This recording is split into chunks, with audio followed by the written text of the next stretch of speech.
Escribe en los comentarios desde dónde y a qué hora nos ves. Así podré conocerte mejor. Para apoyar el canal gratis, no olvides suscribirte y darle like. Más allá de la corona y el poder, existió una emperatriz cuya alma era un campo de batalla. Isabel de Portugal, esposa del hombre más poderoso del mundo, Carlos V, no solo gobernó un imperio en su ausencia, libró una guerra interna. Su obsesión no era por las joyas o los lujos, sino por algo más profundo y aterrador: el sacrificio absoluto y una fe que rozaba la locura. ¿Fue una santa en el trono o una prisionera de su propia mente? Acompáñanos a desentrañar la psicología de la emperatriz, que encontró en el dolor su única conexión con lo divino. En el corazón del vibrante imperio portugués, en el Palacio de Ribeira de Lisboa, nació en 1503 una infanta cuyo destino ya estaba sellado por la sangre y la diplomacia. Isabel de Portugal, hija del rey Manuel I, el Afortunado, y de María de Aragón, infanta de Castilla, no llegó a un mundo de cuentos de hadas, sino a una corte donde la piedad era un arma y el deber una armadura. Su infancia transcurrió entre los susurros de los consejeros y el murmullo constante de las oraciones. Educada por su madre, una mujer de profunda y austera fe, y por preceptoras que reforzaban la doctrina católica más estricta, Isabel aprendió desde muy joven que su vida no le pertenecía. Pertenecía a Dios y a la corona de Portugal. Cada lección de latín, cada estudio de las escrituras, cada hora de bordado, era un paso más en la construcción de la perfecta princesa consorte. Su obsesión no era con juegos ni con frivolidades, sino con la perfección moral y el sacrificio. Se le enseñó que el sufrimiento purificaba el alma y que la obediencia era la mayor de las virtudes. El ambiente de la corte portuguesa, en pleno apogeo de su expansión marítima, era una extraña mezcla de riqueza material y fervor espiritual casi fanático. Esta dualidad marcó a Isabel para siempre.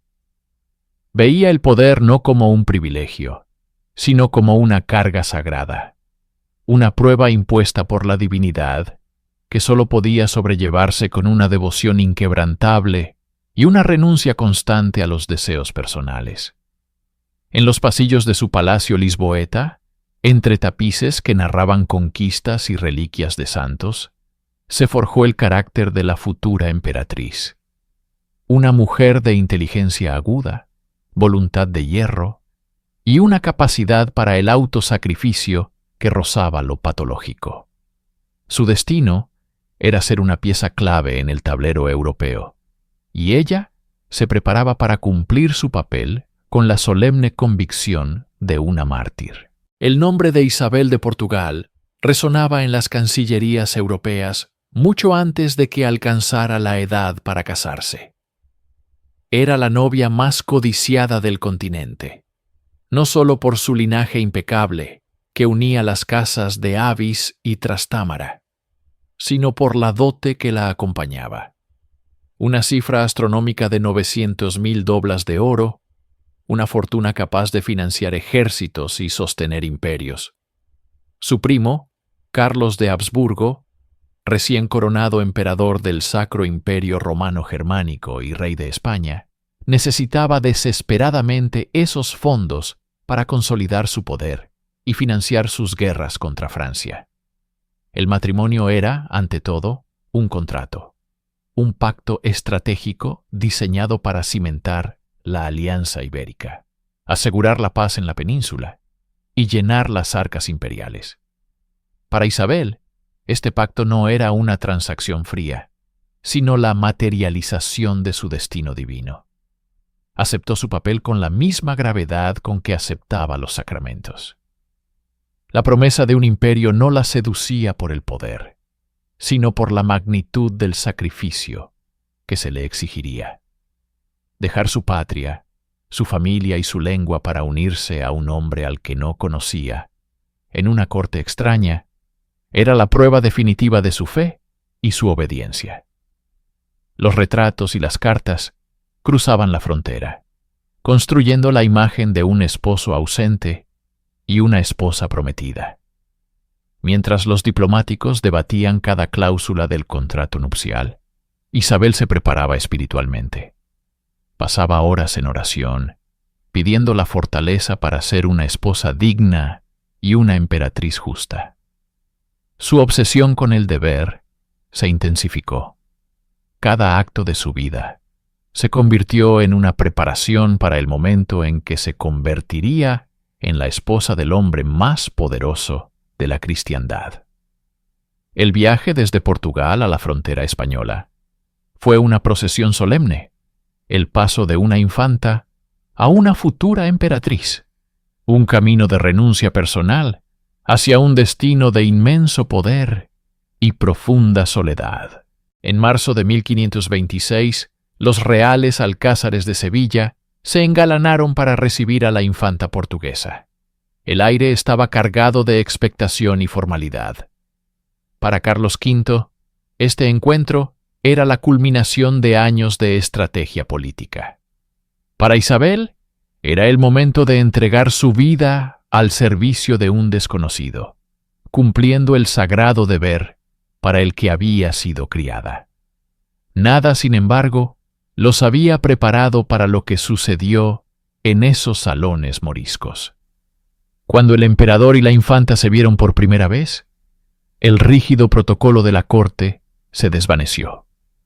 Los cronistas de la época, poco dados a los sentimentalismos, describieron el encuentro como un flechazo instantáneo y mutuo. Carlos, un hombre acostumbrado a la guerra y a la política, quedó cautivado por la belleza serena, la inteligencia y la dignidad de su prometida. Isabel, preparada para una vida de sumisión y sacrificio, encontró en la mirada de su primo un respeto y una admiración que nunca había esperado. Aquella noche, según los relatos, hablaron durante horas, descubriendo una afinidad intelectual y espiritual que trascendía cualquier contrato. El deber, por primera vez en la vida de Isabel, se entrelazó con un sentimiento abrumadoramente personal: el amor. La boda, celebrada a medianoche, y con una intimidad inusual para la realeza, selló no solo una alianza política, sino una unión profundamente personal. Para Isabel, esta revelación fue transformadora. Su obsesión con el sacrificio no desapareció, sino que encontró un nuevo foco. Amar y servir a su esposo se convirtió en su máxima devoción, una extensión de su amor y servicio a Dios. El matrimonio, que debía ser su mayor sacrificio, se convirtió inesperadamente en su mayor consuelo.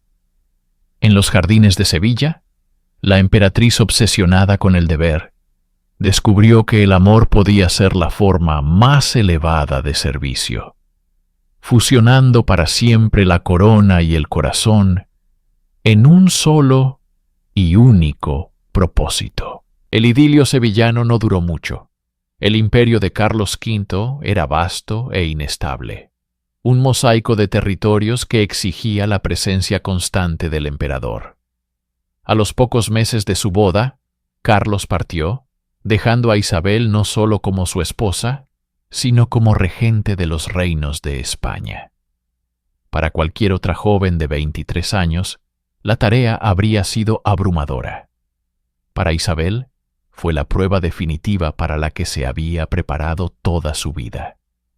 La corona que se le confió no era un símbolo de gloria, sino una cruz de inmensa responsabilidad. Su obsesión con el deber y la fe encontró el campo de batalla perfecto en los consejos de Estado. A diferencia de muchas reinas consortes, Isabel no fue una figura decorativa. Se sumergió en los asuntos de gobierno con una tenacidad y una inteligencia que asombraron a los veteranos ministros. Presidía las cortes, estudiaba informes, dictaba correspondencia diplomática y tomaba decisiones cruciales sobre la economía y la justicia. Cada decisión política era, para ella, una decisión moral. Gobernaba con una mezcla de pragmatismo y piedad inflexible, convencida de que su autoridad emanaba directamente de Dios y que debía rendirle cuentas a Él por cada uno de sus actos. Las largas ausencias de su esposo, que se prolongarían durante casi toda su vida en común, forjaron en ella una independencia y una fortaleza extraordinarias. Sin embargo, también profundizaron su soledad. El poder la aisló. Su devoción religiosa se convirtió en su único refugio, y su correspondencia con Carlos en su único consuelo personal. Gobernaba un imperio en nombre de un amor ausente, llevando el peso de la corona como una penitencia sagrada. Su obsesión ya no era solo cumplir con su deber de esposa, sino sostener activamente el colosal edificio del poder imperial, entendiendo que cada firma y cada decreto eran parte de un plan divino que ella estaba destinada a ejecutar. El amor y la devoción de Isabel por Carlos eran innegables, pero su matrimonio estaba definido por una constante: la ausencia. El Sacro Imperio Romano Germánico era una bestia insaciable que exigía la presencia constante de su emperador en campos de batalla, dietas imperiales y negociaciones diplomáticas. Apenas un año después de su boda, Carlos partió, dejando a Isabel no como una consorte ornamental, sino como la regente de España. La soledad se convirtió en su compañera inseparable, un manto pesado que se ceñía a sus hombros junto con el peso de la corona. En los vastos y silenciosos salones del Alcázar de Toledo o de Madrid, Isabel aprendió a gobernar. Su obsesión por el deber, hasta entonces una virtud personal, se transformó en una herramienta de Estado. Se sumergió en los despachos, estudiando informes, firmando decretos y presidiendo los consejos de Castilla y Aragón. Su fe, ya profunda, se convirtió en su principal consejera. Veía cada decisión, cada crisis, como una prueba divina. La gestión del imperio no era meramente política, sino un acto de servicio a Dios. Esta soledad forjó en ella una independencia y una fortaleza inauditas. Mientras otros nobles conspiraban o buscaban su favor, ella se aislaba en el trabajo y la oración, confiando únicamente en un círculo muy reducido de asesores, y sobre todo, en su propia interpretación de la voluntad de Dios. La ausencia de Carlos no la debilitó, por el contrario, la obligó a construir un poder propio, uno basado no en la fuerza militar, sino en la administración meticulosa, la inteligencia política y una devoción religiosa que rozaba el ascetismo. La emperatriz enamorada se estaba convirtiendo, por necesidad, en una estadista formidable, una gobernante cuya autoridad emanaba tanto del trono como del altar. La regencia de Isabel no fue un simple interinato, fue una demostración de poder absoluto, un ejercicio de control que redefinió la autoridad real en España. Su obsesión por el orden y la justicia divina se tradujo en una administración de mano de hierro. Comprendió rápidamente que para gobernar un imperio tan vasto y fragmentado, la autoridad del monarca debía ser incuestionable y visible en cada rincón del reino. Isabel se erigió como el centro neurálgico del poder. Supervisaba personalmente las finanzas, consciente de que las guerras de su esposo en el extranjero se pagaban con el oro y la plata de las Indias y los impuestos de Castilla. Mostró una intolerancia total hacia la corrupción, destituyendo a funcionarios y nobles que consideraba ineficientes o desleales. Sus audiencias eran famosas por su rigor. Escuchaba pacientemente, pero sus sentencias eran firmes y definitivas, a menudo fundamentadas tanto en la ley como en la moral cristiana. Este control no era tiranía, sino la manifestación de su profunda creencia en un orden jerárquico, sancionado por Dios. El rey, o en su ausencia, la regente, era el instrumento de Dios en la tierra, y cualquier desafío a su autoridad era un desafío al plan divino. Su devoción religiosa no era un asunto privado, era la base de su política. Impulsó la reforma de órdenes religiosas y se aseguró de que los nombramientos eclesiásticos recayeran en hombres de probada virtud. Para Isabel, un reino espiritualmente sano era un reino fuerte y estable. El poder, en sus manos, se convirtió en una herramienta para moldear España a imagen de su propia fe, ordenada, jerárquica, devota y absolutamente sumisa a la voluntad de la corona, que a su vez era sumisa a la voluntad de Dios. Era el reflejo perfecto de su propia psique, un control externo férreo para mantener un orden interno inquebrantable. Más allá de gobernar imperios y administrar justicia, Isabel enfrentaba la obsesión primordial de toda reina del Renacimiento: la continuidad dinástica. Su amor por Carlos era real, pero su deber como esposa del emperador trascendía el afecto personal. Su cuerpo no le pertenecía. Era un recipiente sagrado destinado a forjar el futuro de la casa de Habsburgo. La presión era inmensa. Cada mes sin concebir era un fracaso público, un susurro en los pasillos de la corte, una duda sobre el favor divino que recaía sobre el matrimonio imperial. La fe de Isabel, su refugio en la soledad del poder, se intensificó hasta convertirse en una súplica constante. Sus oraciones ya no eran solo por el alma del emperador o la estabilidad del reino, sino por la fertilidad de su propio vientre. Cada acto de piedad, cada ayuno, cada limosna, estaba imbuido de la esperanza de concebir un heredero varón. El 21 de mayo de 1527, en Valladolid, sus plegarias fueron escuchadas. Tras un parto largo y difícil, nació Felipe. No era solo un hijo, era la encarnación de la seguridad, la prueba tangible de la bendición de Dios y la garantía de que el vasto imperio de Carlos no se desmoronaría tras su muerte. El nacimiento de Felipe II fue el momento culminante de la primera etapa de Isabel como emperatriz. Consolidó su posición de manera definitiva, acallando cualquier duda sobre su legitimidad o su favor divino. Para Isabel, este evento fue una confirmación personal de su propósito. Su sacrificio, su piedad y su paciencia habían dado el fruto más preciado. La obsesión por el linaje se había cumplido, pero este triunfo marcaría el comienzo de un nuevo ciclo de sacrificio, uno que pondría a prueba los límites de su resistencia física y espiritual. El nacimiento de Felipe II fue una victoria, pero cada victoria dinástica se cobraba un alto precio en el cuerpo de la emperatriz. La obsesión por asegurar el linaje se convirtió en un calvario físico. En una era donde el parto era un campo de batalla entre la vida y la muerte, Isabel se enfrentó a él repetidamente, con una estoica resignación que fusionaba el deber real con el martirio cristiano.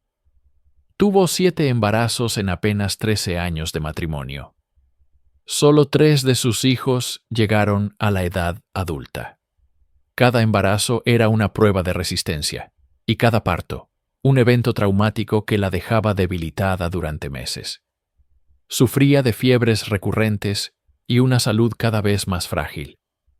Los médicos de la corte, con sus sangrías y remedios ineficaces, a menudo agravaban su sufrimiento. Sin embargo, Isabel interpretaba este dolor a través del prisma de su fe inquebrantable. Su sufrimiento físico no era una simple aflicción médica. Era un sacrificio, una forma de penitencia y una comunión con el sufrimiento de Cristo. Veía su cuerpo roto como una ofrenda necesaria para la grandeza del imperio y la salvación de su alma. Esta mentalidad del sacrificio lo impregnaba todo. Se negaba a gritar durante el parto, cubriéndose el rostro con un velo para que nadie viera su agonía, creyendo que una emperatriz debía soportar el dolor con dignidad regia y cristiana. La maternidad, para ella, no era la tierna imagen que idealizamos hoy. Era un deber sangriento, una batalla brutal librada en la soledad de la alcoba real. Cada hijo que sobrevivía era un triunfo para los Habsburgo, pero una herida más en el cuerpo de la emperatriz, acercándola inexorablemente a su propio fin. Su cuerpo se estaba consumiendo en el altar de la continuidad dinástica. La vida de Isabel como emperatriz fue, en gran medida, una vida de espera. Carlos V, el monarca sobre cuyo imperio nunca se ponía el sol, era una presencia fantasmal en la corte española, siempre en campaña, siempre en viaje. El poder que Isabel ostentaba como regente era inmenso, pero venía acompañado de una soledad igualmente vasta. En este vacío, la correspondencia se convirtió en el único y verdadero vehículo de su matrimonio. Las cartas que cruzaban Europa entre Isabel y Carlos no eran meros informes de Estado, eran el tejido de una de las relaciones de amor más profundas y complejas de la realeza.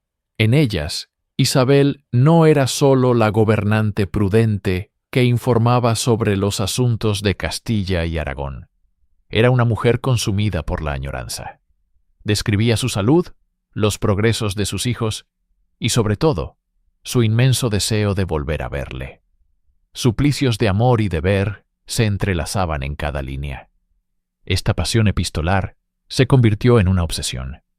Cada misiva recibida era un bálsamo, cada retraso, una fuente de ansiedad.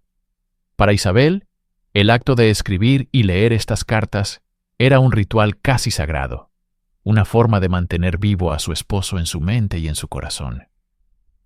La ausencia física de Carlos la obligó a construir una relación basada en la palabra escrita, idealizando el amor y fusionándolo con su sentido del deber y el sacrificio.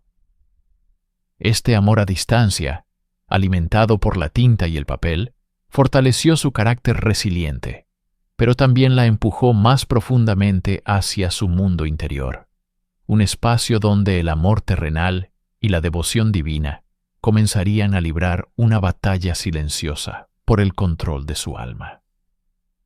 La emperatriz gobernaba un imperio, pero su corazón estaba cautivo en un sobresellado.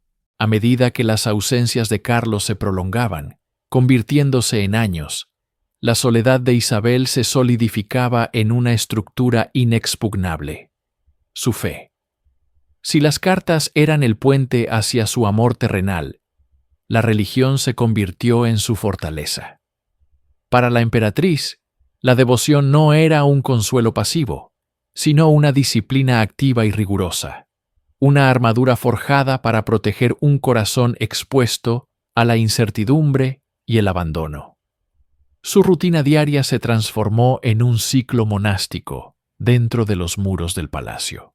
Pasaba horas incontables en su oratorio privado, arrodillada sobre el frío mármol, inmersa en una conversación silenciosa con un Dios que, a diferencia de su esposo, nunca la abandonaba. Fomentó una relación íntima con sus confesores, como Fray Francisco de Borja, buscando una guía espiritual que fuera constante y absoluta. Su piedad iba más allá de la oración. Se manifestaba en ayunos severos que preocupaban a sus médicos, y en una generosidad desbordante hacia las órdenes religiosas, especialmente las de clausura, cuya vida de reclusión y sacrificio parecía reflejar su propio estado interior. Esta devoción extrema era su mecanismo de control. En un mundo donde no podía controlar el regreso de su marido, las guerras del imperio o la frágil salud de sus hijos, sí podía controlar su espíritu.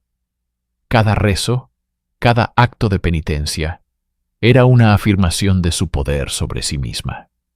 La fe dejó de ser simplemente una creencia para convertirse en su principal proyecto existencial, una obsesión sagrada que la definía tanto como su corona. Era la emperatriz que gobernaba de día y la asceta que se mortificaba de noche, construyendo con cada acto de piedad una muralla más alta contra el dolor del mundo exterior.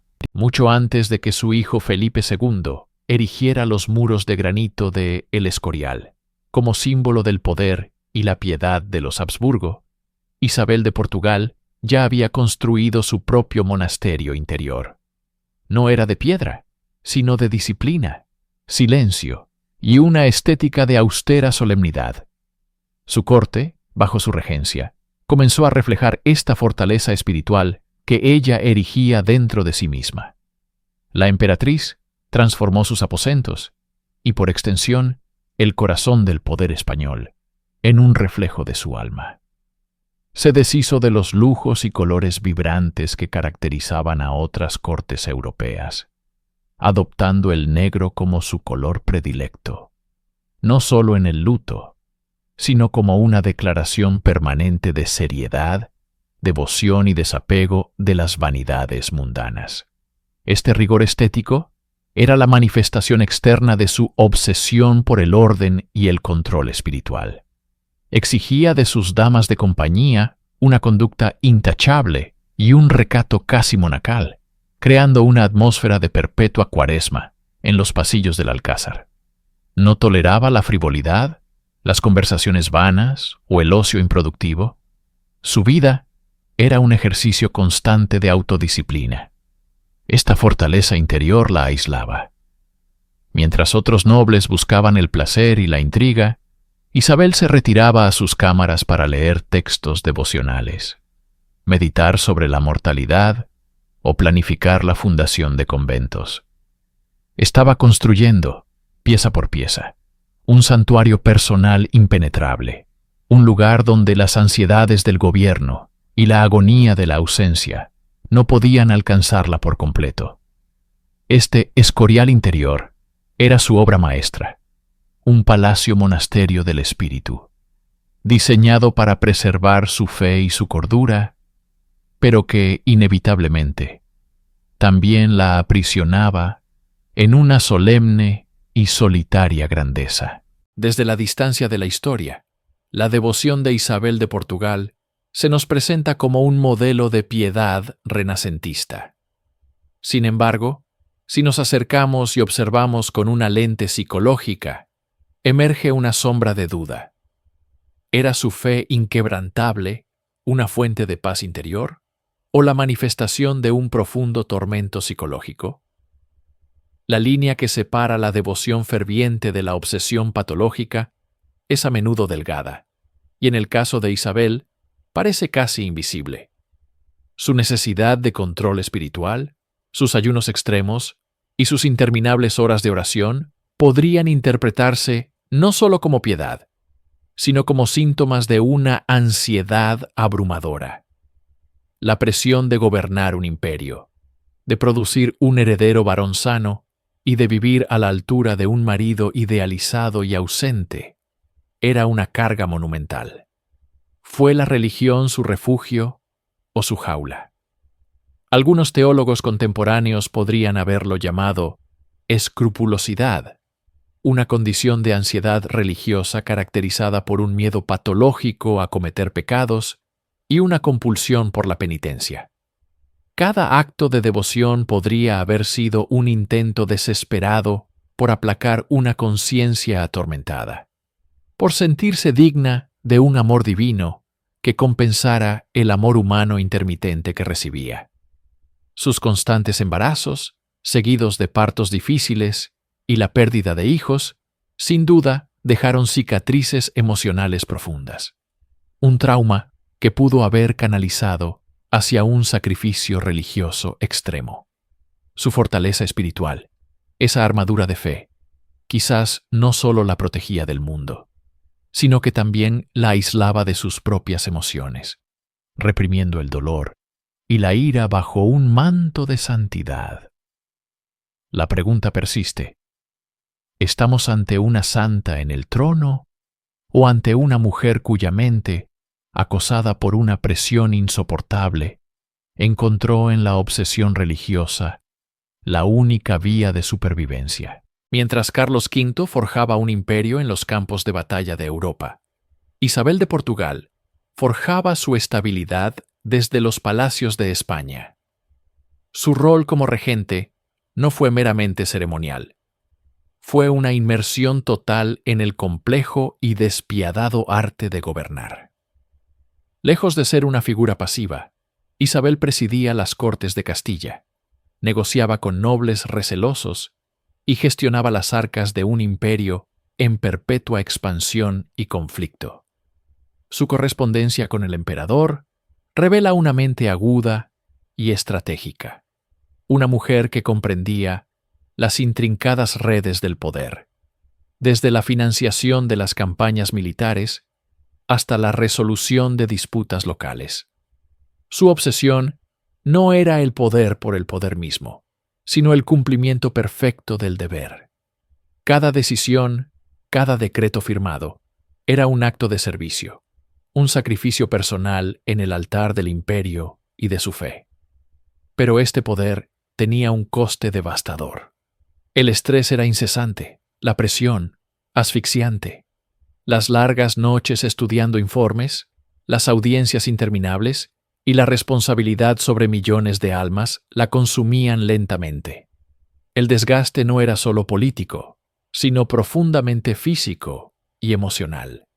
Cada ausencia de su marido, cada noticia de una nueva guerra, añadía una capa más de carga sobre sus hombros. Gobernaba con una eficacia que asombraba a los embajadores extranjeros, pero lo hacía a expensas de su propia vitalidad. Su dedicación absoluta era una manifestación de su control y su fe, pero también el lento veneno que minaba su salud, preparando el terreno para la fragilidad que se apoderaría de ella en los años venideros. El poder del imperio residía en la fortaleza de sus líderes, pero el cuerpo de la emperatriz era un mapa de su fragilidad. Tras cada parto, su salud se resentía, dejándola vulnerable a las fiebres tercianas, una dolencia recurrente que la postraba en cama durante semanas. Probablemente malaria. Esta enfermedad se convirtió en una sombra constante en su vida, un recordatorio brutal de la mortalidad que acechaba incluso en los salones más opulentos del poder. Para Isabel, este sufrimiento físico no era un simple malestar, era una prueba espiritual. Su profunda fe católica le enseñaba a ver el dolor como un camino hacia la purificación, una forma de compartir el sacrificio de Cristo. Cada episodio de fiebre, cada escalofrío y debilidad, se convertía en una oportunidad para la introspección y la oración. Se aferraba a sus reliquias y rosarios, buscando en la devoción la fuerza que su cuerpo le negaba. Esta obsesión por encontrar un significado trascendente en su padecimiento la aislaba aún más. Mientras la corte susurraba sobre su delicada salud, ella libraba una batalla interna, interpretando su enfermedad como un diálogo personal con Dios. ¿Era un castigo por pecados desconocidos o una señal de favor divino que la preparaba para la vida eterna? Esta dualidad la atormentaba y al mismo tiempo fortalecía su resolución. Su cuerpo se debilitaba, pero su espíritu se endurecía en una coraza de piedad sacrificial. Las fiebres no solo anunciaban el final de su vida terrenal, eran el crisol en el que se forjaba su leyenda de emperatriz piadosa, una mujer cuyo poder era tan inmenso como su sufrimiento. Pocas imágenes capturan la esencia de un alma como el célebre retrato de Isabel de Portugal pintado por Tiziano. Aunque el artista nunca la conoció en persona y trabajó a partir de una obra anterior, logró inmortalizar no solo su belleza regia, sino la profunda melancolía que se había convertido en su compañera inseparable. La obra es un estudio psicológico de una reina en la cima del mundo, pero emocionalmente aislada. Su mirada no se dirige al espectador. Se pierde en un punto lejano, más allá del marco, en un espacio interior de reflexión y tristeza. No es la mirada altiva de una monarca autoritaria, sino la de una mujer consciente del peso de su corona y de la fugacidad de la vida. Sus labios, finamente apretados, sugieren una contención emocional férrea, un control absoluto sobre sus sentimientos, que era tanto una virtud real como una prisión personal. El lujo de sus ropajes, el brocado rojo y las joyas, contrasta brutalmente con la austeridad de su expresión. Es el retrato de la soledad en medio de la opulencia. Esta melancolía no era una simple tristeza, era el resultado acumulado de años de ausencias de su amado esposo, la pérdida de hijos, la carga del gobierno y el constante deterioro de su salud. Para Isabel, esta disposición melancólica estaba intrínsecamente ligada a su fe, una meditación perpetua sobre el sufrimiento, el sacrificio y la vanidad del mundo terrenal. El retrato de Tiziano no es solo una imagen de la emperatriz, es una ventana a su obsesión con el deber y la devoción, un testamento silencioso de la pesada carga emocional que llevaba con una gracia casi sobrenatural. El trono imperial, símbolo del máximo poder en la tierra, era para Isabel de Portugal un pedestal de profundo aislamiento. Estaba rodeada por una corte bulliciosa de nobles, sirvientes y consejeros, pero fundamentalmente estaba sola. Su principal confidente y su gran amor, el emperador Carlos, pasaba años enteros lejos, inmerso en campañas militares y asuntos diplomáticos que abarcaban todo el continente. La correspondencia era su único vínculo, pero incluso esas cartas estaban teñidas de formalidad y asuntos de Estado. No eran los susurros de dos amantes, sino los informes de un monarca a su regente. Esta soledad se agudizaba con la distancia de sus propios hijos, quienes, conforme a la costumbre real, eran criados por ayas y tutores, o enviados a otras cortes para sellar alianzas. Isabel cumplía con su deber de madre dinástica, pero a un coste emocional incalculable. El palacio se convertía en una jaula dorada, sus pasillos resonando con el eco de sus responsabilidades en lugar de las risas de su familia. Para combatir este vacío, se refugió obsesivamente en dos pilares: el gobierno y la fe. El trabajo incesante le impedía pensar en su abandono, mientras que la oración le ofrecía un interlocutor que nunca la dejaba: Dios. Su devoción se volvió más intensa, más introspectiva. La soledad no la quebró, la transformó en una figura de acero piadoso, una mujer que encontraba fuerza en su aislamiento, viéndolo como otro sacrificio necesario por el bien del imperio y la salvación de su alma. La carga emocional era inmensa, pero la soportaba en silencio, convirtiendo su soledad en un austero acto de fe y resistencia. A medida que la vida de Isabel se extinguía, su obsesión por la fe no disminuyó, sino que se transformó en su proyecto final, la orquestación de una muerte santa. Para ella, el final no era un colapso caótico, sino el último y más grande acto de sacrificio, una entrega meticulosamente planificada a su Creador. Su cuerpo, debilitado por fiebres recurrentes y los estragos de su último parto fallido, se convirtió en el altar de su devoción. En sus aposentos, el aire no era de desesperación, sino de una intensa y solemne liturgia. Aumentó sus horas de oración hasta el límite de sus fuerzas, sus labios moviéndose constantemente en un diálogo silencioso con Dios. Su confesor, Fray Francisco de Borja, se convirtió en una presencia casi permanente, guiándola a través de los rituales de contrición y penitencia.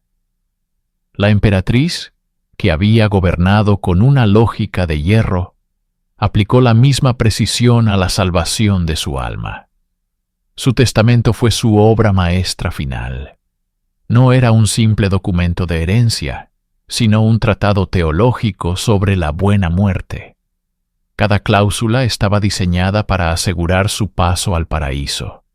Donaciones masivas a conventos, fondos para misas perpetuas por su alma y la de su familia, y detalladas instrucciones para la caridad en su nombre. Dictó que su cuerpo no fuera embalsamado con las vanidades de la realeza, sino enterrado con la máxima humildad, vistiendo el simple hábito de la Orden de Santa Clara. Era el rechazo definitivo al poder terrenal que había ostentado. Mientras los médicos luchaban inútilmente contra la enfermedad, Isabel se preparaba para su verdadera coronación, no en la tierra, sino en el cielo. Su obsesión por el control no la abandonó. Simplemente cambió de jurisdicción, enfocándose en asegurar su lugar en la eternidad. Toledo, la ciudad imperial que había sido testigo de su poder como regente, fue el escenario de su último acto. En la primavera de 1539, una fiebre violenta, probablemente una infección puerperal tras dar a luz a un hijo sin vida, se apoderó de su cuerpo. Esta vez, su férrea voluntad no pudo someter la fragilidad de su carne. La noticia voló hasta el emperador Carlos, quien cabalgó día y noche para llegar a su lado. Lo que encontró en el Alcázar de Toledo fue la desoladora imagen de su amada esposa, la roca sobre la que había construido su imperio, consumida por la enfermedad. El hombre más poderoso del mundo era completamente impotente ante la muerte. Los últimos días de Isabel fueron una mezcla de delirio febril y momentos de lúcida y dolorosa claridad. En uno de esos intervalos tuvo lugar la despedida que se convertiría en leyenda. Con la voz apenas un susurro, le hizo prometer a Carlos dos cosas: que nunca volvería a casarse y que se retiraría a un monasterio para preparar su propia alma antes de morir. No eran las palabras de una emperatriz preocupada por la sucesión dinástica, sino las de una esposa devota, obsesionada con la salvación de su marido. Le confió el cuidado de sus hijos, especialmente del joven príncipe Felipe, en quien había inculcado su propia piedad rigurosa. Carlos, con el rostro surcado por las lágrimas, asintió a todo. El 1 de mayo de 1539, mientras la corte contenía la respiración en los pasillos, Isabel de Portugal entregó su alma. Su muerte no fue un grito, sino un suspiro, el final silencioso de una vida dedicada al sacrificio.